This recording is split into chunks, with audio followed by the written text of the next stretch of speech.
ಅಂತ ವಿಚಾರ ಏನು ಅಂತಂದರೆ, ಇದೇ ನಮ್ಮ ಪುರಸಭೆ ಕಳೆದ ಬಾರಿ ಸಾಮಾನ್ಯ ಸಭೆಯಲ್ಲಿ ನಾವು ಈ ವಿಷಯನ ಪ್ರಸ್ತಾಪ ಮಾಡ್ತೀವಿ. ಚಂದಾಪುರ ಪುರಸಭೆಯ ಸುತ್ತಮುತ್ತ ಚಂದಾಪುರ ಒಂದು ನಗರದಲ್ಲಿ ಈಗಾಗಲೇ ಟ್ರಾಫಿಕ್ ಜಾಮ್ ಜಾಸ್ತಿ ಆಗ್ತಾಯಿದ್ದೆ. ದಿನನಿತ್ಯ ಹಲವಾರು ಸಮಸ್ಯೆಗಳು ನಮ್ಮ ಚಂದಾಪುರ ಪುರಸಭೆಯಲ್ಲಿ ಹೇಳ್ತಾ ಹೋದರೆ ಒಂಥರ ಈ ಕ್ಯಾನ್ಸರ್ ಪೀಡಿತ ಥರ ದಿನೇ ಜಾಸ್ತಿ ಆಗ್ತಾನೆ ಇದೆ ಸಮಸ್ಯೆಗಳು. ಅದ್ರ ಬಗ್ಗೆ ಗಮನ ಹರಿಸ್ತಾ ಇಲ್ಲ. ಹಾಗಾಗಿ ಈ ಖಾಸಗಿ ಬಸ್ಗಳಿಂದ ಏನು ಟ್ರಾಫಿಕ್ ಜಾಮ್ ಆಗ್ತಿತ್ತೋ ಅದನ್ನು ಹಲವಾರು ವಿಡಿಯೋಗಳು ಸಮೇತ ನಾವು ತೋರಿಸಿ ಸಾಮಾಜಿಕ ಜಾಲತಾಣಗಳಲ್ಲೂ ನಾವು ಹೇಳಿ ಅಹವಾಲು ಹೊತ್ಕೊಂಡ್ರು, ಜೊತೆಗೆ ಸಾಮಾನ್ಯ ಸಭೆಯಲ್ಲಿ ಇಡೀ ಕೌನ್ಸಿಲರ್ಗಳು, ನಾಮಿನಿ ಕೌನ್ಸಿಲರ್ಗಳು ಎಲ್ಲರೂ ಸೇರಿ ಇದನ್ನು ಧ್ವನಿ ಎತ್ತಿದ್ವಿ. ನೋಡಿ, ಈ ಥರ ಅನಧಿಕೃತವಾಗಿ ಈ ಥರ ಬಸ್ ಸ್ಟ್ಯಾಂಡ್ಗಳು ನೀವು ಕೊಡ್ತಾ ಹೋಗ್ತಾಯಿದ್ರೆ ಇದ್ರ ಬಗ್ಗೆ ನೀವು ಒಂದು ಕ್ರಮ ತಗೊಳ್ಳಿಲ್ಲ ಅಂತಂದರೆ ಮುಂದೆ ನಮ್ಮ ಚಂದಾಪುರ ಕಲಾಸಿಪಳ್ಳಿ ಆಗೋದ್ರಲ್ಲಿ ಎರಡು ಮಾತಿಲ್ಲ. ಪೇಷಂಟ್ಗಳಿರ್ತಾರೆ, ಶಾಲಾ ಮಕ್ಕಳಿರ್ತಾರೆ, ವಿದ್ಯಾಭ್ಯಾಸಕ್ಕೆ ಹೋಗೋರು ಇರ್ತಾರೆ, ಕೆಲಸ ಕಾರ್ಯಗಳಿಗೆ ಹೋಗೋರು ಇರ್ತಾರೆ. ಅವರೆಲ್ಲ ದಿನನಿತ್ಯ ಜಂಜಾಟದಲ್ಲಿ ತುಂಬ ನೊಂದು ಬಿಡ್ತಾ ಇದ್ದಾರೆ. ಹಾಗಾಗಿ ಆ ಖಾಸಗಿ ಬಸ್ ನಿಲ್ದಾಣಗಳಿಗೆ ಯಾರೇ ಆಸ್ತಿದಾರರು ಕೊಡಬಾರ್ದು ಅಂತ ನಾವ್ಯಾರು ಎಲ್ಲೂ ಹೇಳ್ತಾ ಇಲ್ಲ. ಆದರೆ ಅದಕ್ಕಿರುವಂತಹ ಮಾನದಂಡಗಳೇನು, ಕಾನೂನು ಪ್ರಕ್ರಿಯೆಗಳೇನು, ಅಲ್ಲಿ ತಗೊಬೇಕಾಗಿರೋಂಥ ಸೇಫ್ಟಿ ಪ್ರಿಕಾಷನ್ಸ್ ಏನಿರ್ತದೆ ಅವೆಲ್ಲ ಇದೆಯಾ? ಪುರಸಭೆಯಲ್ಲಿ ಆಡಳಿತ ನಡೆಸೋವಂಥವ್ರು ಅಧ್ಯಕ್ಷರಿರ್ಬೋದು, ಉಪಾಧ್ಯಕ್ಷರಿರ್ಬೋದು, ಕೌನ್ಸಿಲರ್ಗಳಿರ್ಬೋದು, ಜೊತೆಗೆ ಆಡಳಿತ ವರ್ಗ ಏನಿದೆ CO ಇರ್ಬೋದು, ಇವರು ಅಟ್ಲೀಸ್ಟು ಎಲ್ಲ ಕಡೆ ಹೋಗಿ ವಿಸಿಟ್ ಮಾಡಿ ಅಲ್ಲಿ ಯಾವ ರೀತಿ ಇದೆ, ಏನೇನು ಕ್ರಮಗಳು ತಗೊಂಡಿದ್ದಾರೆ, ಕಾನೂನುಬದ್ಧವಾಗಿದೆಯಾ, ಕಾನೂನುಬದ್ಧವಾಗಿ ಇಲ್ವಾ, ಆಮೇಲೆ ಪುರಸಭೆಯಿಂದ ಅದಕ್ಕೆ ಅನುಮತಿ ತಗೊಂಡಿದ್ದಾರಾ ಅಂತೆಲ್ಲ ಚೆಕ್ ಮಾಡಬೇಕಾಗಿತ್ತು. ಇದು ಮೊದಲನೇ ಜವಾಬ್ದಾರಿ. ಇವರು ಇದನ್ನೇ ಸರಿಯಾಗಿ ಮಾಡ್ತಾಯಿಲ್ಲ. ಇದೇ ವಿಚಾರವಾಗಿ ನಾವು ಕಳೆದ ಸಾಮಾನ್ಯ ಸಭೆಯಲ್ಲಿ ಪ್ರಸ್ತಾಪನೂ ಮಾಡಿದ್ವಿ. ಅಲ್ಲಿ ಹೇಳಿದ್ರು, ಇಲ್ಲ ನಮ್ಮ ಗಮನಕ್ಕೆ ಈಗ ಬಂದಿದೆ, ನಾವು ಹೋಗ್ತೀವಿ, ಒಂದು ವಾರದೊಳಗಡೆ ನಾವು ಇದ್ರ ಬಗ್ಗೆ ಅವ್ರಿಗೆಲ್ಲ ನೋಟಿಸುಗಳು ಕೊಡ್ತೀವಿ. ನೋಟಿಸುಗಳು ಕೊಟ್ಟು ನಮ್ಮ ಪುರಸಭೆ ಆ್ಯಕ್ಟ್ ಏನು ಹೇಳುತ್ತೆ, ಮುನ್ಸಿಪಲ್ ಆ್ಯಕ್ಟು, ಅದ್ರ ಪ್ರಕಾರ ನಾವು ಒಂದು ಕಠಿಣವಾದ ಒಂದು ಕ್ರಮಗಳನ್ನು ತಗೊತೀವಿ ಅಂತ ಒಂದು ಆಶ್ವಾಸನೆಯನ್ನು ಕೊಡ್ತಾರೆ. ಕೊಟ್ಟಾದ ಮೇಲೆ ಯಥಾ ಪ್ರಕಾರ ನಿದ್ದೆಗೆ ಜಾರಿಬಿಟ್ರು. ಈಗೇನಾಯಿತು, 4 ಬಸ್ಗಳು ಹೋಗಿದೆ. ಅದೇ ಪ್ರಾಣ ಹಾನಿಯಾಗಿದ್ದಿದ್ರೆ ಅದಕ್ಕೆ ಈಗಲಾದರೂ ಎಚ್ಚೆತ್ಕೊಳ್ಳಿ. ದಯವಿಟ್ಟು ಆ ಬಸ್ಗಳು ಏನು ಅನಧಿಕೃತವಾಗಿದ್ದಾವೋ ಅವುಗಳು ಕಾನೂನುಬದ್ಧ ಮಾಡಿ. ಮತ್ತು ಎರಡನೇದು, ಅದರಿಂದ ಏನಾದ್ರು ಪುರಸಭೆಗೆ ವರಮಾನ ಬರ್ತಾ ಇದೆಯಾ, ಎಷ್ಟು ನಿಮಗೆ ಆದಾಯ ಬರ್ತಿದೆ, ಟ್ಯಾಕ್ಸ್ ಕಲೆಕ್ಟ್ ಆಗ್ತಿದೆಯಾ, ತೆರಿಗೆ ಅವ್ರು ಕಟ್ತಿದ್ದಾರಾ ಅಂದರೆ ಇವ್ರ ಹತ್ರ ಆನ್ಸರ್ ಇಲ್ಲ. ಅಂದರೆ ಎಷ್ಟು ಬೇಜವಾಬ್ದಾರಿ ಅಂದರೆ ಇವ್ರಿಗೆ ಪುರಸಭೆ ನಡೆಸಲಿಕ್ಕೆ ಇವರು ಅರ್ಹರಿದ್ದಾರಾ ಇಲ್ವಾ ಅನ್ನೋದು ಜನಸಾಮಾನ್ಯರು ಯೋಚನೆ ಮಾಡಬೇಕಾಗುತ್ತೆ. ಈಗ ನಮಗೆ ವರಮಾನವೂ ಇಲ್ಲ ಪುರಸಭೆಗೆ, ಜೊತೆಗೆ ಸಾವಿರಾರು ಸಮಸ್ಯೆಗಳು ಸೃಷ್ಟಿಯಾಗ್ತಾಯಿದ್ದಾವೆ ಅಲ್ಲಿ ಅವರಿಂದ. ಇದನ್ನೆಲ್ಲ ಮನಗಂಡು ಇವತ್ತು ನಾವು ನೆನ್ನೆ ಆದಂಥ ಅವಘಡ ನಾವು ಹೇಳಿದ್ವಿ, ಮುನ್ನೆಚ್ಚರಿಕೆಯಾಗಿ ಹೇಳಿದ್ವಿ, ಕೇಳಿಸ್ಕೊಳ್ಳಲಿಲ್ಲ. ಈಗ ಒಂದು ಸಾಕ್ಷಿ ಸಮೇತ ಆಗಿದೆ. ಏನಂದರೆ ದೇವರ ದಯೆಯಿಂದ ಯಾವುದೇ ಪ್ರಾಣ ಹಾನಿ ಸಂಭವಿಸಿಲ್ಲ. ಅದೊಂದು ನಾವು ದೇವರಿಗೆ ಬೇಡ್ಕೊಬೋದು. ಮುಂದಿನ ದಿನಗಳಲ್ಲಿ ಈಗಲೂ ನಾವು ಎಚ್ಚೆತ್ಕೊಳ್ಳಲಿಲ್ಲ ಅಂದರೆ, ಯಾಕಂದರೆ ಈಗ ಸುತ್ತಮುತ್ತಲು ಒಂದು ಬಸ್ ಸ್ಟ್ಯಾಂಡ್ಗಳಲ್ಲ, ಇದು ಅನಧಿಕೃತವಾಗಿ ಬೆಳೀತಾನೆ ಹೋಗ್ತಾನೆ ಇದೆ. 200-300 ಬಸ್ಸುಗಳು, 400 ಬಸ್ಸುಗಳಿಗೆ ಒಂದೊಂದು ಜಾಗ ಕೊಟ್ಕೊಂಡು ಹೋಗ್ತಾನೇ ಇದ್ದಾರೆ. ಹಾಗಾಗಿ ಮುಂದೆ ಏನಾದರೂ ಮತ್ತಷ್ಟು ಅವಘಡಗಳಾಗೋ ಸಂಭವ ಇರೋದರಿಂದ ಅವ್ರಿಗೆ ಈಗಲೇ ಎಚ್ಚೆತ್ಕೊಂಡು ಒಂದು ನೋಟಿಸ್ ಕೊಟ್ಟು ಕಾನೂನಿನ ಅಡಿಯಲ್ಲಿ ಅವ್ರಿಗೆ ಅವಕಾಶ ಏನಿದೆಯೋ ಅದನ್ನು ಮಾಡಿಕೊಡಿ. ಅಥವಾ ಈ ಟ್ರಾಫಿಕ್ ಜಾಮ್ ಆಗೋದ್ರಿಂದ ಚಂದಾಪುರ ಏನಿದೆ ನಗರ, ಇದು ಹೃದಯ ಭಾಗ ಆಗಿಬಿಟ್ಟು ನಮಗೆ ದಿನನಿತ್ಯ ಸಾರಿಗೆ ವ್ಯವಸ್ಥೆಗೆ ತುಂಬ ತೊಂದರೆ ಆಗ್ತಿದೆ. ಆದ್ದರಿಂದ ಇವರು ಎಲ್ಲರ ಬೈಪಾಸ್ ರೋಡ್ಗಳಿಗೆ ಶಿಫ್ಟ್ ಮಾಡಲಿ, ನಮ್ಮದೇನು ಅಬ್ಜೆಕ್ಷನ್ ಇಲ್ಲ. ಅಂದರೆ ಒಂದು 5 ಕಿಲೋಮೀಟ್ರ್ ಒಳಗಡೆ ಬೈಪಾಸ್ ರೋಡ್ಗಳಲ್ಲಿ ಪಾಸ್ ಆಗಲಿ ಅವರು. ಯಾಕಂದರೆ ಎಲ್ಲರಿಗೂ ವ್ಯವಸ್ಥೆಗಳು ಬೇಕಾಗಿದೆ, ಸಾರಿಗೆನ ನಾವು ಎಲ್ಲರೂ ಯೂಸ್ ಮಾಡ್ತೀವಿ. ಹಾಗನ್ಬಿಟ್ಟು ನಾವು ಈ ಬೆಂಕಿ ಕೆಂಡ ಎತ್ಕೊಂಬಂದು ಮಡ್ಲಲ್ಲಿ ಇಟ್ಕೊಳಕ್ಕಾಗೋದಿಲ್ಲ. ಯಾರೋ ದುಡ್ಡು ಮಾಡೋದಕ್ಕೋಸ್ಕರ, ಯಾರ್ದೋ ಜೀವನ ಕಟ್ಕೊಳೋದಕ್ಕೋಸ್ಕರ ನಾವು ಸಾರ್ವಜನಿಕರ ಜೀವನವನ್ನು ಪಣಕ್ಕಿಡೋಕ್ಕಾಗೋದಿಲ್ಲ. ಅಥವಾ ಎಲ್ಲ ಸಾರ್ವಜನಿಕರ ಮೂಲಭೂತ ಹಕ್ಕುಗಳು ಏನಿದೆ ಅವುಗಳನ್ನೆಲ್ಲ ಇವುಗಳಿಗೆ ಬಲಿ ಕೊಡೋಕ್ಕಾಗಲ್ಲ ಅಂತ ಹೇಳ್ತಾ, ಈ ದಿನ ನಾವು ನಮ್ಮ ಚಂದಾಪುರ ಭಾಗದ ಕೌನ್ಸಿಲರ್ಗಳು, ಹಿರಿಯರು, ಮುಖಂಡರು ಎಲ್ಲ ಸೇರಿ ಪುರಸಭೆಯಲ್ಲಿ ಕಾನೂನುಬದ್ಧವಾಗಿ ಒಂದು ಅರ್ಜಿ ಕೊಡ್ತಾ ಇದ್ದೀವಿ. ನೀವು ಇದರ ಬಗ್ಗೆ ಇಮಿಡಿಯೇಟ್ಲಿ ಆ್ಯಕ್ಷನ್ ತಗೊಳ್ಳಿಲ್ಲ ಅಂತಂದರೆ ಮುಂದೆ ನಾವು ಇದು ಸಾಂಕೇತಿಕವಾಗಿ ಕೊಟ್ಟಿದ್ದೀವಿ, ನಾವು ನೆಕ್ಸ್ಟು ಪುರಸಭೆ ಮುಂದೆ ಪ್ರತಿಭಟನೆ ಮಾಡ್ತೀವಿ ಅಂತ ಎಚ್ಚರಿಕೆ ಕೊಡ್ತಾ ಇದ್ದೀವಿ. ಪಾರ್ಕಿಂಗ್ ಮಾಡಬೇಕಂದ್ರೆ ಪುರಸಭೆ ಅನುಮತಿ ತಗೊಂಡ್ಬಿಡ್ತಾರೆ, ಯಾಕಂದ್ರೆ ಇದು ಕಮರ್ಷಿಯಲ್ ಬರ್ತದೆ. ಅನುಮತಿ ಪಡೆಯದೆ ಇದು ಓಪನ್ ಮಾಡಕ್ಕೆ ಸಾಧ್ಯ, ಹೇಗೆ ಸಾಧ್ಯ? ಇದರಿಂದ ಕಾಣದ ಕೈಗೆ ಯಾರು ಅಲ್ಲ. ಈಗ ಇಲ್ಲೇನಾಗ್ತಿದೆ, ನೀವು ಕೂಡ ಇಲ್ಲಿ ಮೆಂಬರು ಸರ್, ಹೌದು. ತಮ್ಮದೇ ಸರ್ಕಾರ ಇದೆ, ತಮ್ಮದೇ ಶಾಸಕರು ಕೂಡ ಇದ್ದಾರೆ ಇಲ್ಲಿ. ಇದ್ರ ಬಗ್ಗೆ ಧ್ವನಿ ಎತ್ಬೋದಾಯ್ತಲ್ಲ, ಇಷ್ಟು ಹೋಗಡ ಮುಂಚೆ ನೀವು ಮೊದಲೇ ಧ್ವನಿ ಎತ್ತಿ ಮಾಡ್ಬೋದಾಗಿತ್ತಲ್ಲ ಅಂತ. ಅಲ್ಲ, ನಾವು ಧ್ವನಿ ಎತ್ತಿದ್ದಾಗಿದೆ, ಶಾಸಕರ ಹತ್ರ ಹೋಗಿ ನಾವು ಇದ್ರ ಬಗ್ಗೆ ಪ್ರಸ್ತಾಪ ಮಾಡಿದ್ದು ಆಗಿದೆ. ಮಾಧ್ಯಮ ಮಿತ್ರದಲ್ಲಿ ವಿತರಣೆ ಆಗಿರೋದು ನಮ್ಮ ಮುಖಾಂತರನೇ, ಅದು ಇಡೀ ಎಲ್ಲರಿಗೂ ಗೊತ್ತು. ಯಾಕಂದರೆ ನಾವು ಪಕ್ಷಾತೀತವಾಗಿ ರಾಜಕೀಯ ಬಿಟ್ಟು ಜನಸಾಮಾನ್ಯರಿಗೋಸ್ಕರ ನಾವು ಅವೇರ್ನೆಸ್ ಮಾಡ್ತಾ ಇರ್ತೀವಿ. ಅಂದರೆ ಈ ಭಾಗದಲ್ಲಿ ಕಸ ಸಮಸ್ಯೆ ಇರ್ಬೋದು, ಟ್ರಾಫಿಕ್ ಸಮಸ್ಯೆ ಇರ್ಬೋದು, ಈಗ ಬಸ್ಸುಗಳ ಸಮಸ್ಯೆ ಇರ್ಬೋದು, ಇದನ್ನು ಸುದ್ದಿ ಮಾಧ್ಯಮದಲ್ಲೂ ವಿತರಣೆ ಆಗಿದೆ, ತಾವೆಲ್ಲ ನೋಡ್ಬೋದು. K99 ಮಾಧ್ಯಮದಲ್ಲಿ ಒಂದು ಎಷ್ಟು ಬಸ್ಸುಗಳು ನಿಂತ್ಕೊತವೆ ಅನ್ನೋದನ್ನ ಅದರಲ್ಲೂ ಬಂದಿದೆ, TV5 ಬಂದಿದೆ, ತಮ್ಮ ಮಾಧ್ಯಮಗಳಲ್ಲೂ ಇದೆಲ್ಲ ಎಲ್ಲ ಕಡೆ ಬಂದಿದ್ದಾವೆ. ಅದೇ ಹೇಳ್ತಿದ್ದೀವಿ, ಅನುಮತಿ ಪಡೆದು ಓಪನ್ ಮಾಡೋಕ್ಕೆ ಹೇಗೆ ಸಾಧ್ಯ ಆಯಿತು ಅಂತ. ಅದನ್ನೇ ನಾನು ಹೇಳ್ತಿರೋದು, ಇದೊಂದು ದೊಡ್ಡ ಮಾಫಿಯಾಗಿ ಬೆಳೆದ್ಬಿಟ್ಟಿದೆ. ಇಲ್ಲಿ ಯಾರು ಅದನ್ನು ಅನುಮತಿ ಯಾರು ಚೆಕ್ ಮಾಡಬೇಕು? ಪುರಸಭೆಯಲ್ಲಿ ಚೆಕ್ ಮಾಡಬೇಕು. ಯಾವ್ಯಾವ ಡಿಪಾರ್ಟ್ಮೆಂಟ್ಗಳು ಬರ್ತವೆ, ಜವಾಬ್ದಾರಿ ವಹಿಸ್ಕೊಬೇಕಾದವ್ರು ಯಾರು? ಅದಕ್ಕೆ ನಾವು ಪುರಸಭೆನೇ ಕೇಳ್ತಿರೋದು. ಈಗ ಅಲ್ಲ ಸರ್, ಈಗ ಒಂದು RTI ಹಾಕಿದ್ರೆ ಸಿಗ್ತದೆ ಸರ್ ಮಾಹಿತಿ, ಏನೆಲ್ಲ ಮಾಹಿತಿ ಸಿಗ್ತದೆ, ಇದು ತಗೊಳಕ್ ಆಗಿಲ್ವಾ ತಮ್ಮ ಕೈಯಲ್ಲಿ ಅಂತ. ಅಲ್ಲ, ಅವರು ನಮಗೆ ವಿಶ್ವಾಸ ಕೊಟ್ಟಿದ್ರು ಮೀಟಿಂಗಲ್ಲಿ. ಈಗ ನಾವು ಮೀಟಿಂಗಲ್ಲಿ ಪ್ರಸ್ತಾವನೆ ಮಾಡಿದ್ದೀವಿ. ಆಗಿ ತುಂಬಾ ದಿನಗಳಾಗಿದೆ ಸರ್, ವರ್ಷಗಳೇ ಕಳೆದಿದೆ. ಪಾರ್ಕಿಂಗ್ ಆಗಿ ತುಂಬಾ ವರ್ಷಗಳೇ ಆಗಿದೆ. ಇದುವರೆಗೂ ಯಾಕೆ ಗಮನ ಹರಿಸಿಲ್ಲ ನೀವು? ಅಲ್ಲ, ನಾವಿವಾಗ ಮಾಹಿತಿ ಕೇಳಿದಾಗ ಮಾಹಿತಿ ಕೊಡ್ತಾ ಇಲ್ಲ, ಮಾಹಿತಿ ಕೊಡ್ತಾ ಇಲ್ಲ. ಈಗ ಅದ್ರ ವಿಚಾರವಾಗಿ ನಮ್ಮ ಶ್ರೀಧರ್ ಅವ್ರು ಮಾತಾಡ್ತಾರೆ ನಿಮಗೆ ಸವಿಸ್ತಾರವಾಗಿ. ಈಗ ನೀವೇನು ಕೇಳಿದ್ರೆ ನಾವು ಅದಕ್ಕೆ ಉತ್ತರ ಕೊಡ್ತಾ ಇದ್ದೀವಿ. ಇಲ್ಲಿ ಅಧಿಕಾರಿಗಳು ಕೆಲಸ ಮಾಡ್ತಿಲ್ಲ ಅನ್ನೋದೇ ನಮ್ಮ ಆರೋಪ. ಇವಾಗ ಅವರು ಎಲ್ಲ ಕ್ರಮಗಳನ್ನು ತಗೊಂಡು ಅಲ್ಲಿ ಪರಿಕರಕಗಳು ಇದಾವ, ಫೈರ್ ಇಂಜನ್ದು, ಅದನ್ನೇ ಸೀಸ್ ಮಾಡಿ ಅಂತ ಹೇಳ್ತಿರೋದು. ಇವತ್ತು ಅವ್ರು ಇಲ್ವಲ್ಲ ಇಲ್ಲಿ ಅಧಿಕಾರಿಗಳು. ಈಗ ನಾವು ಅವ್ರ ಗಮನಕ್ಕೆ ತಂದಿದ್ದೀವಿ. ಇಲ್ಲ ಅಂತಾನೆ ನಾವು ಹೇಳ್ತಾ ಇರೋದು. ಇದ್ರೆ ತೋರಿಸ್ಬೋದಾಗಿತ್ತಲ್ಲ.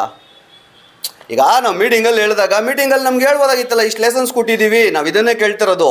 ನೀವು ಮಾಹಿತಿ ಹಕ್ಕು ಬಗ್ಗೆ ಹೇಳಿದ್ವಿ, ನಾನು ಹಾಕಿರೋದು 5 ವರ್ಷ ಆಗಿದೆ, ಇವತ್ತಿಗೂ ಕೊಡಲ್ಲ ಅವರು. ಅವೆಲ್ಲ ಹೇಳ್ತಾರೆ, ನಮ್ಗೆ ಡೈವರ್ಟ್ ಮಾಡೋದು ಬೇಡ. ವಿಷಯ ಏನಿದೆ ಇವತ್ತು ಬಸ್ಗಳದಿದೆ. ಇಲ್ಲಿ ಯಾವ ಥರ ಚಂದಾಪುರ ಪುರಸಭೆಯಲ್ಲಿ ಆಡಳಿತ ನಡೆಸ್ತಾ ಇದ್ದಾರೆ ಅಂತ ಇಡೀ ಪ್ರಪಂಚಕ್ಕೆ ಗೊತ್ತಾಗ್ಬಿಟ್ಟಿದೆ. ಇವ್ರಿಗೆ ಆಡಳಿತ ನಡೆಸೋಕ್ಕೂ ಬರೋಲ್ಲ. ನಾನು ಓಪನ್ ಆಗಿ ಚಾಲೆಂಜ್ ಮಾಡ್ತೀನಿ. ಈಗ ಹೇಳಿದ್ರಲ್ಲ ನೀವು, ಯಾಕೆ ಅಧ್ಯಕ್ಷರಿಗೆ ಇದ್ರ ಬಗ್ಗೆ ಗಮನ ಹರಿಸ್ಬೇಕಂತಿರಲ್ವಾ? ಯಾಕೆ ಪುರಸಭೆ CO ಅವ್ರಿಗಿರಲ್ವಾ? ಇಂಜಿನಿಯರ್ಗಿರಲ್ವಾ? ಆ ಸಂಬಂಧಪಟ್ಟ ಇಲಾಖೆಗಳಿಗಿರಲ್ವಾ? ಇರುತ್ತೆ ಅಲ್ವಾ? ಆಮೇಲೆ ಸಾಮಾಜಿಕ ಹೋರಾಟಗಾರರು ನಮ್ಮ ಮುಖೇನ ನಾವೆಲ್ಲ ಒಂದು ಟೀಮಾಗಿ ಕೆಲಸ ಮಾಡ್ತೀವಿ ಇಲ್ಲಿ. ರಾಜಕೀಯ ಬದಿಗಿಟ್ಟು ಸಮಸ್ಯೆಗಳಿದ್ದರೆ ಸುಬ್ರಹ್ಮಣ್ಯ ಅನ್ನೋರು ಒಂದು RTIದಲ್ಲಿ ಹಾಕಿ ತಗೊಂಡು ಡಿಪಾರ್ಟ್ಮೆಂಟ್ಗಳಿಗೆ ಬರೆದಿದ್ದಾರೆ. ನಿಮ್ಗೆ ಬೇಕಾದ್ರೆ ನಾವು ಮಾಹಿತಿ ಕೊಡ್ತೀವಿ. ಲೋಕೋಪಯೋಗಿ ಇಲಾಖೆಯಿಂದ ಅಲ್ಲಿಂದ ಇವರು ರೆಫರ್ ಮಾಡಿದ್ದಾರೆ. ಸ್ಟೇಷನ್ಗೆ ರೆಫರ್ ಆಗಿದೆ, ಪೊಲೀಸ್ ಸ್ಟೇಷನ್ಗೂ ಆಗಿದೆ. ಅಲ್ಲ, ಮಾಡಿದೀವಲ್ಲ. ಅಲ್ಲ, ಈಗ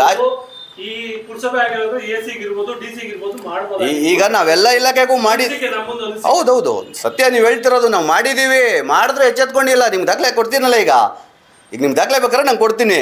ಯಾಕಂದರೆ ಒಬ್ಬ ಮನುಷ್ಯ ಕಂಪ್ಲೇಂಟ್ ಮಾಡಿದ್ರು ಒಂದೇ, 1000 ಜನ ಕೊಟ್ಟರು ಒಂದೇ. ಕಂಪ್ಲೇಂಟ್ ಆಗಿದೆಯಾ ಆಗಿಲ್ವಾ ಅಂತ ನಿಮ್ಮ ಪ್ರಶ್ನೆ. ಆಗಿದೆಯಲ್ಲ, ಲೋಕೋಪಯೋಗಿ ಇಲಾಖೆಯಿಂದ ಅವ್ರು ನಾವು ಯಾವುದೂ ಕೊಡಲಿಲ್ಲ. ಇಮಿಡಿಯೇಟ್ಲಿ ಸೂರ್ಯ ಸಿಟಿಗೂ ಒಂದು ಬರೆದಿದ್ದಾರೆ, ಪುರಸಭೆಗೂ ಬಂದಿದೆ ಲೆಟ್ರು. ಇವ್ರು ಎಚ್ಚೆತ್ಕೊಂತ ಇಲ್ಲ ಅಂತ ಹೇಳ್ತಾ ಇರೋದು. ಇವ್ರು ಯಾವುದೇ ವಿಚಾರಗಳನ್ನು ತಗೊಳಲ್ಲ. ಇವ್ರಿಗೆ ಜವಾಬ್ದಾರಿ ಅನ್ನೋದಿಲ್ಲ. ಇವ್ರಿಗೆ ಆಡಳಿತ ಮಾಡೋಕ್ಕೆ ಬರಲ್ಲ. ಆಡಳಿತ ಜನಪರವಾಗಿ ಇವ್ರು ಯಾವುದೇ ತೀರ್ಮಾನಗಳು ತಗೊತಿಲ್ಲ. ಇವ್ರೇನು, ಇವ್ರ ಕಾಮಗಾರಿಗಳು ಖಾತಾಗಳು ಬಿಟ್ಟರೆ ಇನ್ಯಾವುದಕ್ಕೂ ಗಮನ ಹರಿಸಲ್ಲ ಇವರು. ಆ ಥರ ಆಗಿರೋದ್ರಿಂದನೇ ಚಂದಾಪುರ ಇವತ್ತು ಎಲ್ಲ ಸಮಸ್ಯೆಗಳು. ಅದಕ್ಕೆ ನಿಮ್ಗೆ ಹೇಳಿದಾಗ ಸ್ಟಾರ್ಟಿಂಗಲ್ಲಿ, ಒಂದು ಕ್ಯಾನ್ಸರ್ ಒಂದು ಬಾಡಿಗೆ ಹೆಂಗೆ ಬರುತ್ತೆ, ಕ್ಯಾನ್ಸರ್ ಹೆಂಗೆ ಹರಡುತ್ತೆ. ಪ್ರಥಮದಲ್ಲೇ ಕ್ಯಾನ್ಸರ್ಗೆ ಚಿಕಿತ್ಸೆ ತಗೊಂಡಿದ್ದಿದ್ರೆ ಅದು ಬೆಳೆಯಲ್ಲ. ಈಗ ಬೇರೆ ಊರ್ಕೊಂತ ಇದೆ. ಇದು ಸಮಸ್ಯೆಗಳು ಆಗರ ಆಗಿಬಿಟ್ಟಿದೆ ಚಂದಾಪುರ. ಹಾಗಾಗಿ ಈಗ ಅವ್ರು ಕೊಟ್ಟಿದ್ರೆ ಈಗ ಇಷ್ಟ ಆಗಿದೆ. ಯಾರು ಹೋಗಿದ್ದಾರೆ ಅಲ್ಲಿಗೆ ಹೇಳಿ ಈಗ ನೀವು. ಈಗ ನಿನ್ನೆ ಘಟನೆ ಆಯಿತು, ಬೆಳಗ್ಗೆ ಯಾರು ಹೋಗ್ಬೇಕಾಗಿತ್ತು? ಈಗ ಸ್ಪಾಟ್ ಇನ್ಸ್ಪೆಕ್ಷನ್ ಯಾರು ಹೋಗ್ಬೇಕಾಗಿತ್ತು? ಅಧ್ಯಕ್ಷರು ಅಧಿಕಾರಿಗಳನ್ನ ಕರ್ಕೊಂಡು ಆ ಜಾಗಕ್ಕೆ ಹೋಗಿ ಏನಿದೆ, ಏನಾಗಿದೆ, ಅಥವಾ ಅವ್ರ ಹತ್ರ ಇರುವಂತಹ ಏನು ಅನುಮತಿ ಪತ್ರ ಇದೆಯಾ, ಅಥವಾ ಪುರಸಭೆಯಿಂದ ಕೊಟ್ಟಿದ್ದಾರಾ, ಕೊಟ್ಟಿಲ್ಲ, ಯಾರು ಕೇಳ್ತಿಲ್ವಲ್ಲ. ನಾವು ಅದು ವಿರೋಧ ಪಕ್ಷದಲ್ಲಿ ಇದ್ಕೊಂಡು ನಾವು ಪ್ರಶ್ನೆ ಮಾಡೋದು ನಮ್ಮ ಹಕ್ಕು. ಜನಗಳಿಗೆ ಉಪಯೋಗ ಆಗೋ ರೀತಿಯಲ್ಲಿ ನಾವು ಒಂದು ಹೋರಾಟಗಳನ್ನ ರೂಪುರೇಷೆ ಮಾಡಿ ಅವ್ರ ಕಿವಿ ಹಿಂಡಿ ಅವ್ರ ಕೈಯಲ್ಲಿ ಕೆಲಸ ತೆಗೆಸೋದು ನನ್ನ ಕೆಲಸ. ಹಾಗಾಗಿ ನಾವೆಲ್ಲ ಸೇರ್ಕೊಂಡು ಏನು ಮಾಡ್ತಾಯಿದ್ದೀವಿ, ಇವತ್ತು ಅವ್ರಿಗೆ ಅದನ್ನೇ ಮನವರಿಕೆ ಮಾಡಿಕೊಡ್ತಿದ್ದೀವಿ. ನಾವು ಹೇಳಿ ಹೇಳಿ ನಿಮ್ಗೆ ಸಾಕಾಗ್ತಿದೆ, ನೀವು ಎಚ್ಚೆತ್ಕೊತಾ ಇಲ್ಲ. ಇಡೀ ಚಂದಾಪುರದಲ್ಲಿ ಎಲ್ಲೆಲ್ಲಿ ಇವತ್ತು ಖಾಸಗಿ ಬಸ್ ನಿಲ್ದಾಣಗಳು ಅಧಿಕೃತನ ಅನಧಿಕೃತನ ಅವರೇ ಹೇಳಿ. ನಾವು ಅನಧಿಕೃತ ಅಂತ ಹೇಳ್ತಾ ಇದ್ದೀವಿ. ಯಾಕಂದ್ರೆ ನಮ್ಮ ಹತ್ರ ದಾಖಲೆ ಇದೆ, ನಾವು ಕೇಳಿದ್ದೀವಿ, ನಮ್ಗೆ ಪ್ರಶ್ನೆಗೆ ಅವ್ರು ಉತ್ತರ ಕೊಡಲಿಲ್ಲ. ಇಲ್ಲ ಆದಾಯ ಎಲ್ಲಿಂದ ಬರ್ತಾ ಇದೆ? ಇವತ್ತು ಯಾರನ್ನ ಒಬ್ಬ ಅಂಗಡಿ ಇಟ್ಬಿಟ್ಟು ಅವನೇನಾದ್ರು ಒಂದು ಟ್ರೇಡ್ ಲೈಸೆನ್ಸ್ ಇಲ್ಲ ಅಂತಂದರೆ ಅವ್ನು ಬಿಸ್ನೆಸ್ ಮಾಡೋಕ್ಕೆ ಬಿಡ್ತಾರಾ? ಬಿಡಲ್ಲ ತಾನೆ. ಹಾಗಿದ್ದಾಗ ಇಷ್ಟು ದೊಡ್ಡ ಪ್ರಮಾಣದಲ್ಲಿ ಲಕ್ಷಾಂತರ ರೂಪಾಯಿ ವ್ಯವಹಾರ ನಡೀತಾ ಇದೆ. ಮುಂದುವರೆದ ಭಾಗ ಹೇಳ್ಬೇಕಂದ್ರೆ GST ಬರುತ್ತೆ ಅದಕ್ಕೆ, ಯಾಕಂದರೆ ಅದು ಸರ್ವಿಸ್ ಇದರಲ್ಲಿ ಬರುತ್ತೆ. ವರಮಾನ ಇದು ಸರ್ಕಾರಕ್ಕೂ ದೋಖಾ ಆಗ್ತಿದೆ, ಕೇಂದ್ರ ಸರ್ಕಾರಕ್ಕೂ ದೋಖಾ ಆಗ್ತಿದೆ, ಪುರಸಭೆಗೂ ದೋಖಾ ಆಗ್ತಿದೆ. ನಮ್ಮ ಪುರಸಭೆಗೆ ಇದರಿಂದ ವರಮಾನ ಬರುತ್ತೆ. ಹಾಗಾಗಿ ಅವ್ರಿಗೆ ಕೆಲವು ಏನು ರೂಲ್ಸ್ ಆ್ಯಂಡ್ ರೆಗ್ಯುಲೇಷನ್ಸ್ ಮುನ್ಸಿಪಲ್ ಆ್ಯಕ್ಟಲ್ಲಿ ಹೇಳೋದು ಅದನ್ನು ಅವ್ರಿಗೆ ಹೇಳಿ ಇವ್ರ ಹತ್ರ ಅನುಮತಿ ತೊಗೊಬೇಕಾಗಿತ್ತು. ಇಲ್ಲ ನೆನೆ ತೊಗೊಂಡಿದ್ರೆ ಯಾರಾದರೂ ತೋರಿಸ್ಬೇಕಾಗಿತ್ತಲ್ಲ ಅಲ್ಲಿ ಇರೋದು. ಸಲಹೆಗಳು ಸೂಚನೆಗಳು ಕೊಡೋದಕ್ಕೆ ಹೇಳಿದ್ದಾರೆ. ಸಾರ್ವಜನಿಕರಿಗೆ ಆಗ್ತಾ ಇರೋ ತೊಂದರೆನ ನಾವು ಇವ್ರಿಗೆ ಸಲಹೆ, ಅದು ಸಾಮಾನ್ಯ ಸಭೆಯಲ್ಲಿ ಚರ್ಚೆ ಮುಖಾಂತರ ನಾವು ಇದು ಮಾಡ್ತಾಯಿದ್ದೀರಿ. ಆದರೂ ಇಲ್ಲಿ ಸಾಮಾನ್ಯ ಸಭೆಯಲ್ಲಿ ಇವ್ರದ್ದು ಹಳೆ ಬಿಲ್ಲುಗಳು ಯಾವುದನ್ನ ಕಾಮಗಾರಿಗಳಿದ್ದರೆ ಪಾಸ್ ಮಾಡ್ಕೊತಾರೆ. ಆಮೇಲೆ ಅನಧಿಕೃತವಾಗಿ ಬೋರ್ಡ್ಗಳು ಎದ್ದೇಳ್ತಾ ಇದೆ. ಬೋರ್ಡ್ ಬಗ್ಗೆನೂ ಮೊನ್ನೆ ಮೀಟಿಂಗಲ್ಲಿ ನಾನು ಚರ್ಚೆ ಮಾಡಿದ್ದೀರಿ.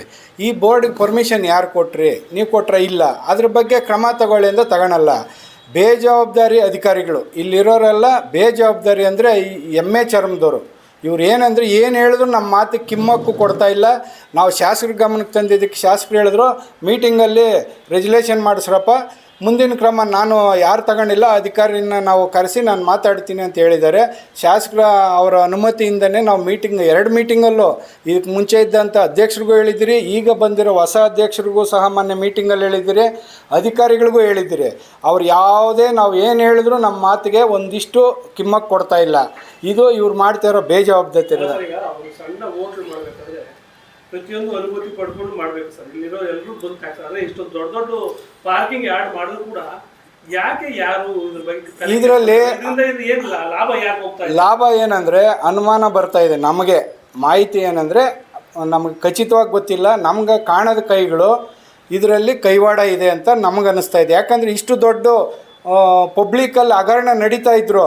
ಅಧ್ಯಕ್ಷರಾಗಲಿ ಮುಖ್ಯಾಧಿಕಾರಿ ಆಗಲಿ ಇದಕ್ಕೆ ಸಂಬಂಧಪಟ್ಟ ಅಧಿಕಾರಿಗಳು ಯಾಕೆ ಇದ್ರ ಬಗ್ಗೆ ನಾವು ಹೇಳಿದ್ರೂ ಸಾಮಾನ್ಯ ಸಭೆಯಲ್ಲಿ ಚರ್ಚೆ ಮಾಡಿದ್ರೂ ಸಹ ಇದ್ರ ಬಗ್ಗೆ ಕ್ರಮ ಜರುಗಿಸ್ತಾ ಇಲ್ಲ. ಈಗ ಅಲ್ಲಿ ಅದ್ರ ಮುಂದ್ಗಡೆ ಸಾವಿರಾರು ಮಕ್ಕಳು ಓದೋ ಸ್ಕೂಲ್ ಇದೆ, ಈ ಪಕ್ಕದಲ್ಲಿ ಪೆಟ್ರೋಲ್ ಬಂಕ್ ಇದೆ. ನೆನ್ನೆ ಏನಾದರೂ ಅವಘಡ ಆಗಿದ್ದರೆ ಇದಕ್ಕೆ ಜವಾಬ್ದಾರಿ ಯಾರು? ಉದಾಹರಣೆಗೆ ಅತಿಬೆಲೆ ಬಾರ್ಡ್ರಲ್ಲಿ ಯಾರೋ ಪಟಾಕಿ ಅಂಗಡಿಗೆ ಅವರು ಸ್ವಂತ ದುಡ್ಡಿಗಾಗಿ ಕೊಟ್ಬಿಟ್ರು. ಅಲ್ಲಿ ಬಂದು ಸರ್ಕಾರ ಆಗಲಿ ಯಾರನ್ನ ಬಂದು ಕೇಳಿದ್ರು, ಇಲ್ಲಿನ ಸ್ಥಳೀಯ ಅಧಿಕಾರಿಗಳನ್ನ ಸದಸ್ಯರು ನೀವೇನು ಮಾಡ್ತಾ ಇದ್ದೀರ ಅಂತ ಸಾರ್ವಜನಿಕರು ನಮ್ಮನ್ನು ಕ್ವಶನೆ ಮಾಡ್ತಾ ಇದ್ದಾರೆ. ಅವ್ರು ಪ್ರಶ್ನೆ ಮಾಡೋದಕ್ಕೆ ನಮ್ಮ ಮುಂಚೆನೇ ನಾವು ಪ್ರತಿಯೊಂದು ಮೀಟಿಂಗಲ್ಲೂ ಇದ್ರ ಬಗ್ಗೆ ನಾವು ಪ್ರಶ್ನೆ ಮಾಡ್ತಾನೇ ಇದ್ದೀರಿ. ನಮಗೆ ಸೂಕ್ತ ಉತ್ತರ ಕೊಡ್ತಾ ಇಲ್ಲ. ಅದಕ್ಕಾಗಿ ಇವ್ರು ಈ ಸಲ ಕೊಡಿಲ್ಲ ಅಂದರೆ ಮುಂದಿನ ವಾರ ನಾವು ಧರಣಿ ಮಾಡಿ ಇದು ಮೇಲಿನ ಅಧಿಕಾರಿಗೆ ಕೊಟ್ಟು ಇದ್ರ ಸಂಬಂಧಪಟ್ಟಂಗೆ ನಾವು ಮುಂದೆ ಕ್ರಮಗಳು ಜರುಗಿಸೋದಕ್ಕೆ ನಾವು ಪ್ರಯತ್ನ ಪಡ್ತೀರಿ. ನಾವು GPR ಲೇಔಟು TCP ಲೇಔಟು ಪಕ್ಕದಲ್ಲೇ ಇರೋ ನಾವು ಇದೇ ಪ್ರಾಬ್ಲಮ್ಮು ನಮಗೆ ಸುಮಾರು ದಿನದಿಂದ ಹೇಳ್ತಾನೆ ಇದ್ದೀನಿ. ಅನುಮತಿ ಕೊಡಿ ಫಸ್ಟು. ಅನುಮತಿ ಕೊಟ್ಟ ಮೇಲೆ ನೀವು ಅಲ್ಲಿ ಏನು ವಿಚಾರಣೆ ಮಾಡಿಕೊಂಡು ಇದು ಮಾಡಿ ಅಂತ ಕೇಳ್ತಾನೆ ಇದ್ದೀವಿ. ಲೆಟ್ರೆಲ್ಲ ಕೊಟ್ಟಿದ್ದೀವಿ. ಆ ಬಸ್ಸುಗಳು ಸುಮಾರು 100ರಿಂದ 150 ಬಸ್ಸು ಒಂದು ಜಾಗದಲ್ಲಿ, ಅಂತ 2 ಜಾಗದಲ್ಲಿದೆ. ಆ ಟ್ರಾಫಿಕ್ಕು ದೊಡ್ಡ ಸಮಸ್ಯೆ ಆಗ್ಬಿಟ್ಟಿದೆ ನಮಗೆ. GPR ಲೇಔಟ್ ಅವರು TCP ಲೇಔಟ್ ಅವರು ಟರ್ನಿಂಗ್ ಮಾಡೋಕ್ಕೆ ಆಗ್ತಾಯಿಲ್ಲ. ಅಲ್ಲಿ ವಿಪರೀತ ಟ್ರಾಫಿಕ್ಕು. ಇಲ್ಲ ಸರ್, ಈಗ ಆ ಭಾಗದ ನಿಮ್ಮ ಮೆಂಬರ್ ಸರ್ ತಾವು ಕೂಡ ಅಂದರೆ ತಮ್ಮ ಮಿಸಸ್ಸು ಮೆಂಬರ್ ಆಗಿದ್ದಾರೆ. ಯಾಕೆ ನೀವು ಮೆಂಬರ್ಗೆ ಬೆಲೆ ಇಲ್ವಾ ಹಾಗಾದ್ರೆ ಇಲ್ಲಿ ಅಂತ? ಸರ್ ಅದು ನಾನು ಇವತ್ತಿಗೆ ಸುಮಾರು 2 ಸಲ ಲೆಟ್ರ್ ಕೊಟ್ಟಿದ್ದೀನಿ. ಚೀಫ್ ಆಫೀಸರ್ಗೆ ಬಂದು ಕೊಟ್ಟಿದ್ದೀನಿ. ಈ ಥರ ಅನುಮತಿ ಇದೆಯಾ ನಿಮಗೆ ಬಸ್ ನಿಲ್ಸೋಕ್ಕೆ, ಯಾರು ಕೊಟ್ಟಿದ್ದು ನಿಮಗೆ ಅಂತೆಲ್ಲ ಕೇಳಿದ್ದೀನಿ. ಏನು ಹೇಳ್ತಾರೆ ಸರ್? ಅವರು ಇದ್ಕೊಂಡು ಸರ್ ಇದು ನಾನು ನೋಡ್ಬಿಟ್ಟು ನಿಮ್ಗೆ ವಿಚಾರಣೆ ಮಾಡ್ಬಿಟ್ಟು ನಾನು ಹೇಳ್ತೀನಿ, ನಾನು ಇನ್ನೂ ಇವಾಗ ಹೊಸ್ದಾಗಿ ಬಂದಿದ್ದೀನಿ ಅಂತ ಚೀಫ್ ಆಫೀಸರ್ ಹೇಳಿದರು. ಸರ್ ಈಗ ಮೆಂಬರ್ ಆಗಿ 3 ವರ್ಷ ಆಗಿತ್ತು, 2 ವರ್ಷ ಅದ್ರ ಮುಂಚೆ ಏನಿಲ್ಲ ಸರ್. ಇವಾಗ ಇದು ಬಂದು ನಮಗೆ 1 ವರ್ಷ ಹಾಂ ಹೌದು, ಅದ್ರ ಮುಂಚೆ ಏನಿರಲಿಲ್ಲ. 1 ವರ್ಷದಿಂದ ಇದು ನಡೀತಾ ಇರೋದು. ಇದು ಹೇಳ್ತಾನೆ ಇದ್ದೀವಿ, ತಲೆಗೆ ಹಾಕೊಂತ ಇಲ್ಲ. ಮೇಯ್ನ್ ಅದೊಂದು ಪ್ರಾಬ್ಲಮ್ ಇದೆ. ಇನ್ನೊಂದು ಮಶಾಣ ಮೇಯ್ನು.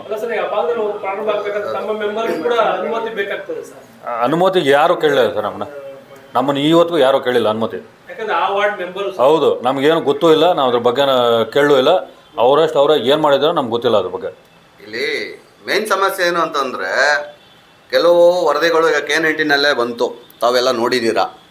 ಅಲ್ಲಿ ಆ ವಾರ್ಡ್ ಮೆಂಬರ್ ಆಗಿರೋರೆ ಅವ್ರ ಜಾಗನೇ ಕೊಟ್ಬಿಟ್ಟಿದ್ದಾರೆ. ಇದು ಎಲ್ಲರಿಗೂ ಗೊತ್ತಿರೋದೆ. ಈಗ ನಾನು ಮಾತಾಡಿದ್ರೆ ಇದೇನಾಗುತ್ತೆ ಅಂದರೆ ರಾಜಕೀಯಕ್ಕೆ ತಿರ್ಕೊಳುತ್ತೆ, ವೈಯಕ್ತಿಕ ಅಂತಾರೆ ಕೆಲವರು. ಅದರಿಂದ ನಾನು ಆಗ್ಲಿಂದ ಕಾಣದ ಕೈಗಳು ಅಂತ ಹೇಳ್ತಿದ್ದೆ. ಈಗ ಒಬ್ಬ ಮೆಂಬರೇ ಕೊಟ್ಟ ಮೇಲೆ ಇನ್ನೇನಿರುತ್ತೆ ನೀವು ಹೇಳಿ. ಈಗ ಒಬ್ಬ ಸದಸ್ಯರಾದವರು, ಜವಾಬ್ದಾರಿ ಇರುವಂಥವ್ರು, ಈಗ ಅವರು ಅನುಮತಿ ತೊಗೊಂಡಿದ್ದಾರಾ? ನೀವು ಕೇಳ್ಬೇಕು ಸರ್. ನಾವು ಕೇಳಿದೀವಲ್ಲ. ಕೇಳೋದು ನೀವೇನ್ ಮಾಡಿದ್ರಿ? ಅಧಿಕಾರ ಕೇಳ್ರಿ. ಅದನ್ನೇ ಅವ್ರನ್ನೇ ನಾವು ಅದನ್ನೇ ಕೇಳ್ತಾ ಇರೋದು. ಅವ್ರು ಕೇಳಿ. ನಾವು ಕಳೆದ ಬಾರಿ ಮೀಟಿಂಗ್ ಅಲ್ಲಿ ಇದೇ ವಿಷಯನ ಪ್ರಸ್ತಾಪ ಮಾಡಿದ್ದೀವಿ, ಒಳ್ಳೆ ಗರಡಿ ಹೇಳಿದೀವಿ. ಈಗ ನಮ್ಮ ಕೌನ್ಸಿಲರ್ ಭೈರವೇಶ್ ಅವರು ಇದೇ ವಿಷಯನ ಪ್ರಸ್ತಾಪನೂ ಮಾಡಿತಾ ಇತ್ತು. ಇನ್ನು ಅದೇ ಮಾಡ್ಬೇಕಲ್ಲ. ಈಗ ನಾವು ಏನ್ ಹೇಳ್ತೀವಿ ಅಂತಂದ್ರೆ, ಮೊದಲು ತಿದ್ಕೊಳ್ಳಿ ಅಂತ ಹೇಳ್ತೀವಿ, ಆಗಿರೋದನ್ನ ಸರಿಪಡಿಸ್ಕೊಳ್ಳಿ ಅಂತ ಹೇಳ್ತೀವಿ. ಎಲ್ಲದಕ್ಕೂ ಒಂದೇ ಸರಿ ಹೋಗ್ಬಿಟ್ಟು ಪ್ರತಿಭಟನೆಗಳು ಮಾಡೋದು ಪರಿಹಾರ ಅಲ್ಲ. ಪರಿಹಾರ ಯಾವಾಗಂದರೆ ನಾವು ಕೇಳಿ ಅವ್ರು ಮಾಡದೇ ಇದ್ದಾಗ ಪ್ರತಿಭಟನೆ ಮಾಡಿದ್ರೆ ಅದಕ್ಕೊಂದು ಅರ್ಥ ಬರುತ್ತೆ. ಈಗ ಹೇಳಿದ್ದೀವಿ, ಕೇಳಲಿಲ್ಲ ಅಂದರೆ ಮುಂದೆ ಉಗ್ರ ಪ್ರತಿಭಟನೆ ಮಾಡ್ತೀವಿ. ತಾವು ಏನು ಕೇಳಿದ್ರೆ ಯಾಕೆ ಇಲ್ಲಿ ಅಧಿಕಾರದಲ್ಲಿರೋರು ತಗೊಂತಿಲ್ಲ ಅಂದರೆ ಕಾಣದ ಕೈಗಳಲ್ಲ, ಒತ್ತಡ ಇವ್ರದೇ ಇರ್ಬೋದಲ್ವಾ, ಅಥವಾ ಅವ್ರದೇ ಈಗ BJP ಆಡಳಿತ ಇರಬೇಕಾದ್ರೆ ಕೂಡ ಇರ್ಬೋದಲ್ಲ ಸರ್, ಶಾಮಿಲ್ ಆಗಿರ್ಬೋದಲ್ಲ ಸರ್ ಇದ್ರೆ ಅಯ್ಯೋ ತಪ್ಪಿಲ್ಲ. ಈಗ ಮಾಡಿ ನಮ್ದು ಇದ್ರೆ ನಮ್ಗೆ ಇದು ಕೂಡಿ ಶಿಕ್ಷೆ. ಕಳೆದ್ರು ಕೂಡ ಇದ್ರ ಬಗ್ಗೆ ಯಾರು ಚೆನ್ನಾಗಿ ಇಟ್ಕೊಂಡಿಲ್ಲ ಅಂದ್ರೆ ಇದರಿಂದ ಎಲ್ಲರೂ ಕೂಡ ಇನ್ವಾಲ್ವ್ಮೆಂಟ್ ಆಗಿರ್ತಾರೆ ಸರ್. ಅಲ್ಲಿರೋ ವಾರ್ಡ್ಗೂ ಮೆಂಬರ್ಗೂ ಗೊತ್ತಿಲ್ಲ ಅಂತ ಹೇಳ್ತಾರೆ, ನಿಮಗೂ ಹೇಳ್ತೀರಾ. ಅಲ್ಲ, ಈಗ ನಾವು ಕೇಳೋದು ಇಷ್ಟೇ, ಸಿಂಪಲ್ಲು. ಒಂದೇ ಒಂದು ನಿಮಿಷ, ನಾವು ಹೇಳೋದು ಇಷ್ಟೇ ಸರ್.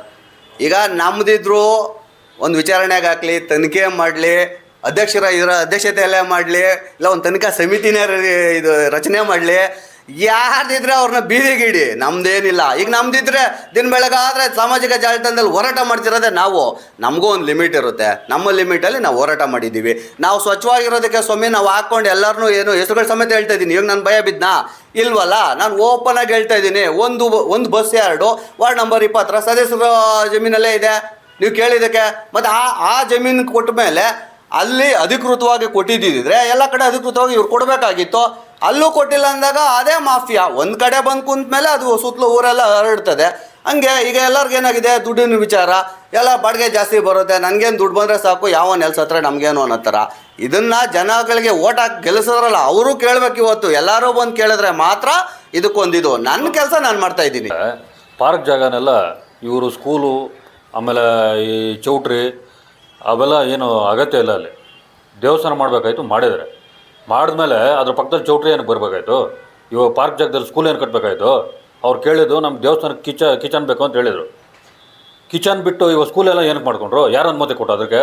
ನಾನು ಅದು 2 ಸಲ ಲೆಟ್ರ್ ಕೊಟ್ಟಿದ್ದೀನಿ, DM ಕೊಟ್ಟಿದ್ದೀನಿ, DCM ಕೊಟ್ಟಿದ್ದೀನಿ, ಎಲ್ಲರೂ ಕೊಟ್ಟಿದ್ದೀನಿ. ಇವತ್ತು ಯಾರೂ ತಲೆ ಕೆಡಿಸ್ಕೊಂಡಿಲ್ಲ. ಆಮೇಲೆ ಇನ್ನೊಂದು CA ಜಾಗದಲ್ಲಿ ಆಲ್ರೆಡಿ ಖಾತೆ ಮಾಡಿಕೊಟ್ಟಿದ್ದಾರೆ, ಖಾತೆನೇ ಕೊಟ್ಬಿಟ್ಟಿದ್ದಾರೆ ಆಲ್ರೆಡಿ. ನಾನು ಮೊದಲನೇದಾಗಿ ಏನು ಹೇಳ್ತೀನಿ ಅಂದರೆ, ಈ BJP ಆಡಳಿತ ಚಂದಾಪುರದಲ್ಲಿ ಪುರಸಭೆ ಏನಿದೆ, BJP ಆಡಳಿತದವ್ರಿಗೆ ನಮ್ಮ MP ಮಂಜುನಾಥ್ ಅವ್ರನ್ನ ಕರ್ಕೊಬಂದರು. ಟ್ರಾಫಿಕ್ ಸಮಸ್ಯೆ ಆಗ್ತಾಯಿದೆ, ರೈಲ್ವೆ ಗೇಟು ತುಂಬ ತ್ವರಿತವಾಗಿ ಮಾಡಿಸಿ ಅಂತ. 100 ಬಸ್ಸುಗಳು ನಿಲ್ಲಿಸ್ಕೊಂಡು ಒಂದೇ ಸಮ ಬಿಟ್ಟರೆ ಟ್ರಾಫಿಕ್ ಆಗದಿರೋ ಇನ್ನೇನಾಗುತ್ತೆ? ಒಂದು ಬಸ್ಸು ಆ್ಯಡ್ಗೆ ಮೊದಲು ಪರ್ಮಿಷನ್ ತಗೋಬೇಕಂದ್ರೆ ಆ ಜಾಗ ಯಾವುದಕ್ಕೆ ಉಪಯೋಗಕ್ಕೆ ಬರುತ್ತೆ ಮೊದಲು? ಅದು ಇಲ್ಲಾಂದರೆ ಮನೆ ಕಟ್ಟೋದಕ್ಕೆ ಉಪಯೋಗಕ್ಕೆ ಬರುತ್ತಾ, ಇಲ್ಲಾಂದರೆ ಕಮರ್ಷಿಯಲ್ಗೆ ಉಪಯೋಗಕ್ಕೆ ಬರುತ್ತಾ? ಆ ಜಾಗ ಫಸ್ಟ್ ಏನಕ್ಕೆ ಉಪಯೋಗಕ್ಕೆ ಬರುತ್ತೆ ಅಂತ ಪುರಸಭೆಯವರು ಅನುಮತಿ ಕೊಡಬೇಕು. ಅವರು ಯಾವುದೇ ಒಂದು ಅನುಮತಿ ಕೊಟ್ಟಿಲ್ಲ ಅಂತ ನಮ್ಮ ಗಮನಕ್ಕೆ ಬಂದಿದೆ. ಎರಡನೇದು, ಒಂದು ಬಸ್ಸುಗಳು ಒಂದೇ ಸಮ ಈಚೆ ಬರುತ್ತೆ ಅಂದಾಗ ಅದು ನಿಲುಗಡೆ ಮಾಡೋಕ್ಕೆ ಎಲ್ಲಿ ಜಾಗ ಇದೆ? ಎಲ್ಲ ಇವೆಲ್ಲಿ ನಿಲುಗಡೆ ಮಾಡ್ಕೊತಾರೆ. ನೀವು ನೋಡಿ, ಚಂದಾಪುರ ಸರ್ಕಲ್ಲಿಂದ ಹಿಡಿದು ನಮ್ಮ ಬೊಮ್ಮಸಂದ್ರದವರೆಗೂ ಹೈವೇಲ್ಲೇ ನಿಲುಗಡೆ ಮಾಡ್ತಾರೆ. ನಿಲುಗಡೆ ಮಾಡೋದ್ರಿಂದ ಸಾಯಂಕಾಲ ಬೆಳಗ್ಗೆ ವಿಪರೀತ ಟ್ರಾಫಿಕ್ ಆಗ್ತಾಯಿದೆ. ದಿನನಿತ್ಯ ನರಕ ಅನುಭವಿಸ್ತಾ ಇದ್ದಾರೆ ಜನ. ಇದು ಕಾಣಿಸ್ತಾ ಇಲ್ಲ ಸಂಸದರಿಗೆ, ನಮ್ಮ BJP ಆಡಳಿತಕ್ಕೆ ಆನೇಕಲ್ಲಲ್ಲಿ ದಿನನಿತ್ಯ ಅವರೇ ಓಡಾಡ್ತಾ ಇದ್ದಾರೆ 24 ಗಂಟೆ. ಕಾಣಿಸ್ತಾ ಇಲ್ವಾ? ಆಮೇಲೆ ಆ ಜಾಗ ತೆರಿಗೆ ಎಷ್ಟು ಕಟ್ತಾ ಇದ್ದಾರೆ ಇವರು? ಅದೇ ಒಂದು ಕಮರ್ಷಿಯಲ್ ಅಂಗಡಿ ಮಾಡ್ಕೊಂಡಿದ್ರೆ ತೆರಿಗೆ ಹೋಗಿ ಹಾಕೋರು, ಇವ್ರು ಎಷ್ಟು ತೆರಿಗೆ ವಸೂಲಿ ಮಾಡಿದ್ದಾರೆ ಅದರಿಂದ? ಟ್ರಾಫಿಕ್ ಸಿಗ್ನಲ್ ಅವ್ರ ಹತ್ರ ಅವ್ರು ನಿಲ್ಲಿಸ್ಬೇಕಂದ್ರೆ ಎಲ್ಲಾದರೂ ಮೊದಲು ಟ್ರಾಫಿಕ್ ಇಲ್ಲಿ ಬಸ್ಸುಗಳು ಒಂದೇ ಸಾರಿ ಹೋದಾಗ ಅಲ್ಲಿ ಆ್ಯಡಲ್ಲಿ ನಿಲ್ಲಿಸ್ಬೇಕಂದ್ರೆ ಅದಕ್ಕೊಂದು ಪರ್ಮನೆಂಟ್ ಜಾಗ ಇರಬೇಕು. ಯಾವ ಟ್ರಾಫಿಕ್ ಸಿಗ್ನಲ್ ಅವ್ರ ಹತ್ರ ಇವ್ರು ಪರ್ಮಿಷನ್ ತೊಗೊಂಡಿದ್ದಾರೆ? ಯಾವತ್ತು ಏನಾದರೂ ಹೆಚ್ಚು ಕಮ್ಮಿ ಆದರೆ, ನೆನ್ನೆ ಅಕಸ್ಮಾತ್ 4 ಬಸ್ ಅಂಟ್ಕೊಂತು, ಅದರಲ್ಲಿ ಯಾರೂ ಇಲ್ಲ, ಬಚಾವಾದರೂ ದೇವ್ರ ದಯೆಯಿಂದ ಪರವಾಗಿಲ್ಲಪ್ಪ. ಒಂದು 100-150 ಜನ ಇದು ಸತ್ತೋಗ್ಬಿಟ್ಟಿದೆ. ಯಾರು ಹೊಣೆ? ಏನು ಅದಕ್ಕೆ ತುರ್ತು ಕ್ರಮಕ್ಕೆ ಏನು ಇಟ್ಕೊಂಡಿದ್ದಾರೆ ಅಲ್ಲಿ? ಆಯಿತು, ಅಲ್ಲಿ ಬಸ್ ನಿಲ್ಗಡೆ ಮಾಡ್ತಾರಲ್ಲ, ಡ್ರೈವರ್ಸ್ಗಾಗಲಿ ಅಲ್ಲಿ ಕ್ಲೀನರ್ಸ್ಗಾಗಲಿ ಏನು ವಸತಿ ಇದೆ? ಅಲ್ಲಿ ಮಲ್ಕೊಳ್ಳೋಕೆ ವಸತಿ ಮಾಡಿದಾರ, ಒಂದು ಟಾಯ್ಲೆಟ್ ವ್ಯವಸ್ಥೆ ಮಾಡಿದ್ದಾರೆ, ಏನು ಮಾಡಿದ್ದಾರೆ? ಈ ಚಂದಾಪುರ ಕಲಾಸ್ಪಾಳ್ಯ ಆಗೋಕೆ ಹೊರಟಿದೆ ಎಲ್ಲ. ಇಲ್ಲಿ ಏನಾಗ್ತಾ ಇದೆ ಅಂದರೆ, ಈ ಪುರಸಭೆ ಆಡಳಿತ ಯಾವ ಥರ ಆಗ್ತಾ ಇದೆ ಅಂದರೆ, BJP ಬಂದಾಗಲಿಂದ ದೊಡ್ಡ ಮಾಫಿಯಾ ಕೂತಿದೆ. ಯಾವುದೋ ಒಂದು ಪರ್ಮಿಷನ್ಗಳು ಬೇಕಾಗಿಲ್ಲ ಏನಕ್ಕೂ. ನೀನು ಬಂದಿದ್ದು ನೀನು ಮಾಡ್ಕೊ, ನನಗೆ ಬಂದಿದ್ದು ನನಗೆ ಕೊಡು ಅನ್ನೋ ರೀತಿ ಈ ಚಂದಾಪುರ ಪುರಸಭೆ ತಯಾರಾಗಿದೆ. ಇವ್ರು ಕರೆಕ್ಟಾಗಿರೋರಾದ್ರೆ ನೆನ್ನೆ ಬೆಂಕಿ ಬಿತ್ತಲ್ಲಿ ಯಾರು ಹೋಗಿದ್ದಾರೆ ಸ್ಪಾಟ್ಗೆ? ಯಾವ ಸದಸ್ಯರು ಹೋಗಿದ್ದಾರೆ, ಯಾವ ಅಧಿಕಾರಿಗಳು ಹೋಗಿದ್ದಾರೆ, ಯಾವ ಅಧ್ಯಕ್ಷರು ಹೋಗಿದ್ದಾರೆ? ಯಾರು 4 ಜನ ಸತ್ತಿದ್ರೆ ಆವಾಗ ಹೋಗ್ತಾ ಇದ್ರ ಇವರು? ನೋಡಿ, ಇವಾಗ ಬಂದೆ, ಫುಲ್ಲು ಟ್ರಾಫಿಕ್ ಜಾಮು, ಡೈಲಿ ದಿನನಿತ್ಯ ನರಕಯಾತನೆ ಅನುಭವಿಸ್ತಾ ಇದ್ದಾರೆ. ಆಮೇಲೆ ಆ ಪೊಲೀಸ್ ಅಧಿಕಾರಿಗಳು, ನಾನು ಅವ್ರನ್ನೂ ತಗೊಂತೀನಿ ತರಾಟೆಗೆ. ಪೊಲೀಸ್ ಅಧಿಕಾರಿಗಳು ಇದುವರೆಗೂ ಚಂದಾಪುರ ಇಷ್ಟು ಟ್ರಾಫಿಕ್ ಆಗ್ತಾ ಇದೆ ಅಲ್ಲ, ಏನು ಸಮಸ್ಯೆ ಬಗೆಹರಿಸಿದ್ದಾರೆ? ರಾಜಾರೋಷವಾಗಿ ರೋಡ್ಗಳಲ್ಲೇ ನಿಲ್ಸ್ಕೊತಾ ಇದ್ದಾರೆ. ಏನೋ ಬಸ್ಸುಗಳನ್ನ ಏನು ಕಂಟ್ರೋಲ್ ಮಾಡಿದ್ದೀರಾ ನೀವು? ಇಲ್ಲಿ ಯಾರೋ ಒಬ್ಬ ಪಾಪ ಒಬ್ಬ ಅಮಾಯಕ ಗಾಡಿ ಹಾಕೋ ಬರ್ತಾ ಇದ್ದಾರೆ, ಫ್ಲೈ ಓವರ್ ಕೆಳಗೆ ಇಳ್ಕೊಂತೀರಾ, ಫೈನ್ ಹಾಕ್ತೀರಾ. ಇವರೆಲ್ಲ ಕಣ್ಣು ಕಾಣಿಸ್ತಾ ಇಲ್ಲ, ಬೇಕಾಬಿಟ್ಟು ನಿಲ್ಲಿಸ್ತಾ ಇದ್ದಾರೆ. ಎಲ್ಲಂದ್ರೆ ಅಲ್ಲಿ ಇವ್ರ ಕಣ್ಣುಗಳು ಕಾಣಿಸ್ತಾ ಇಲ್ಲ.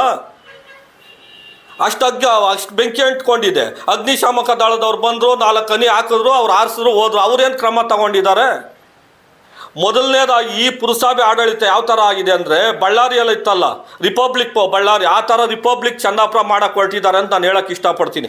ಈವಾಗಾದ್ರೂ ಇವ್ರು ಎಚ್ಚೆತ್ಕೊಂಡು ಎಲ್ಲೆಲ್ಲಿ ಬಸ್ ಯಾರ್ಡ್ಗಳಿದ್ದಾವೆ ಕೂಲಂಕುಷವಾಗಿ ಪರಿಶೀಲಿಸಿ ಅವ್ರು ಏನು ಕ್ರಮಗಳು ತಗೊಂಡಿದ್ದಾರೆ ಸರ್ಕಾರದ ನಿಯಮಗಳ ಪ್ರಕಾರ, ಆ ಕ್ರಮಗಳಿಗೆ ಒಳಪಟ್ಟಿದ್ರೆ ಇವರು ಅವ್ರಿಗೆ ಕೊಡಲಿ, ಇಲ್ಲಾಂದರೆ ಕೂಡಲೇ ಕ್ರಮ ತಗೊಳ್ಳಿ ಅಂತ ನಾನು ಹೇಳಕ್ಕೆ ಇಷ್ಟಪಡ್ತೀನಿ. ಮುಂದೆ ಸಾಕಷ್ಟು ಹಗರಣ ನಡೆದಿರ್ಬೋದು, ಹಣದ ಅದ್ರಿ ದೊಡ್ಡ ಮಾಫಿಯಾ ರೀ, ಇವ್ರ ಕೈವಾಡನೂ ಇದೆ ರೀ. ಇಲ್ಲಾಂದ್ರೆ ಒಬ್ಬ ಅಧಿಕಾರಿಗಳಿಗೆ ಇಷ್ಟು ಬೆಂಕಿ ಅಂಟ್ಕೊಂಡಿದೆ, ಸ್ಪಾಟ್ಗೆ ಹೋಗಿ ಅಧ್ಯಕ್ಷರಾಗ್ಲಿ ಅಧಿಕಾರಿಗಳಾಗಿ ನೋಡಿಲ್ಲ ಅಂದ್ರೆ ಇದುವರೆಗೂ ಇವ್ರ ಕೈವಾಡ ಇರೋದಕ್ಕೆ ಜಾಗಕ್ಕೆ ಹೋಗಿಲ್ಲ. ಇಲ್ಲಾಂದ್ರೆ ಹೋಗ್ತಾ ಇರ್ಲಿಲ್ವಾ? ಜವಾಬ್ದಾರಿ ಇಲ್ಲೇನ್ರಿ? ಇವ್ರು ಹೋಗ್ಬೇಕಾಯ್ತು, ಹೋಗಿಲ್ಲ ಅಂದ್ರೆ ಇವ್ರದ್ದು ಆಡಳಿತದ್ದೇ ಇದು ಶಾಮಿಲ್ ಅಂತ ನಾನು ಹೇಳಕ್ ಇಷ್ಟಪಡ್ತೀನಿ. ಇದ್ರಲ್ಲಿ 2 ಮಾತೇ ಇಲ್ಲ. ಇಷ್ಟು ಹೇಳಿ ನಾನು ಮಾತು ಮುಗಿಸ್ತೀನಿ. SR ಪ್ರಯುಕ್ತವಾಗಿ ಜಿಲ್ಲಾಧಿಕಾರಿಗಳ ಕಚೇರಿಗೆ ಸಭೆಗೆ ಹೋಗಿದ್ದಾರೆ. ಆದ್ದರಿಂದ ತಮ್ಮ ಮನವಿಯನ್ನು ಸ್ವೀಕರಿಸಿದ್ವಿ. ಮನವಿನಲ್ಲಿ ಕುರಿತು ಮುಖ್ಯಾಧಿಕಾರಿಗಳು ಚರ್ಚಿಸಿ ಕ್ರಮ ವಹಿಸ್ತೀವಿ. ಸಾಕಷ್ಟು ಭ್ರಷ್ಟಾಚಾರ ನಡೆದಿದೆ, ಅಕ್ರಮಗಳು ನಡೆದಿದೆ ಅಂತ ಹೇಳ್ತಾ ಇದ್ದಾರೆ ಅವರು.